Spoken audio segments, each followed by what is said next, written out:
வணக்கம்.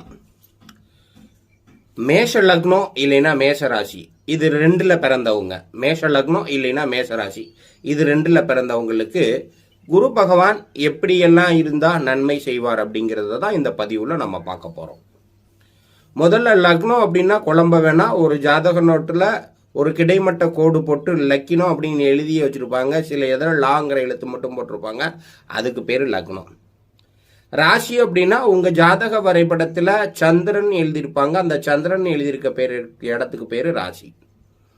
இப்படி உங்கள் லக்னம் மேஷ லக்னமா இருந்து உங்க ராசி மேஷ ராசியா இருந்தா குரு பகவான் எப்ப நல்லது செய்வார் அப்படிங்கிறத தான் இந்த வீடியோல பார்க்க போறோம். நீங்க பாக்குற நீங்க ஒரு லைக் பண்ணிக்கோங்க, சப்ஸ்கிரைப் பண்ணிக்கோங்க. அப்பதான் அடுத்தடுத்து இது மாதிரி பதிவுகள் போடணும் அப்படிங்கிற எண்ணங்கள் எங்களுக்கு வரும். லக்னத்துக்கு மேஷ லக்னத்துக்கு பார்த்தீங்கன்னா குரு 9 மற்றும் 12ஆம் வீடுகளுக்கு அதிபதி. 9ஆம் இடம் அப்படின்னா பாக்கியஸ்தானம், 12ஆம் இடம்னா விரயஸ்தானத்துக்கு அதிபதி. இருந்தாலும் செவ்வாய்க்கு நட்பு கிரகம். பாக்கியாதிபதி அப்படிங்கிற கிரகம் எப்பயுமே ரொம்ப நல்லது செய்யும்.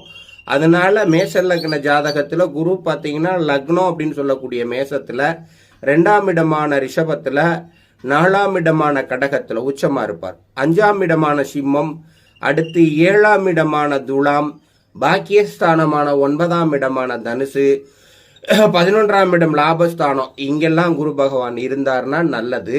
இங்கெல்லாம் இருந்து வரக்கூடிய குரு திசையும் பார்த்தீங்க அப்படின்னா உயர்வான நல்ல பலனை செய்யும். கொஞ்சம் விரையாதிபதியா செயல்படுறப்ப கொஞ்சம் விரயத்தை கொடுப்பார் அப்படின்னு சொன்னாலும் கூட அதுவும் கூட சுப விரயமாக இருக்கும். அப்படிங்கிறதுனால ஒரு வளர்ச்சிக்கு தான் உதவி செய்யும்.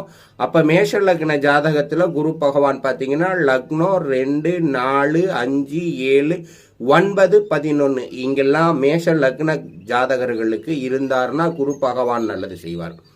மேஷ ராசிக்கும் அதே 9ஆம் இடம் 12ஆம் இடத்துக்கு அதிபதி.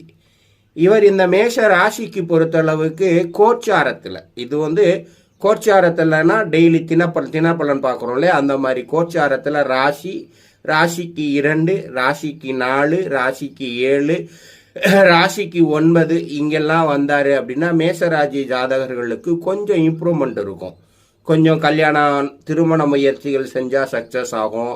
ஒரு படிக்கிற குழந்தைங்களா இருந்ததுன்னா நல்ல மார்க் வாங்கும். ஒரு வீடு கட்டணும்னு முயற்சி பண்ணால் நடக்கும். அப்ப ராசிக்கும் மேச ராசிக்கும் ராசியின் மீது ராசிக்கு 2, ராசிக்கு 4, ராசிக்கு 5, ராசிக்கு 7, ராசிக்கு 9, ராசிக்கு 11 இங்கெல்லாம் குரு பகவான் வந்தாரு அப்படின்னா ஒரு நல்ல பலன் இருக்கும். இது போன்ற வீடியோக்கள் தொடர்ந்து பார்க்க எங்க சேனலை சப்ஸ்கிரைப் பண்ணிக்கோங்க. இறைவன் அருளால் எல்லோரும் நலமோடும் வளமோடும் வாழ்வோம். நன்றி.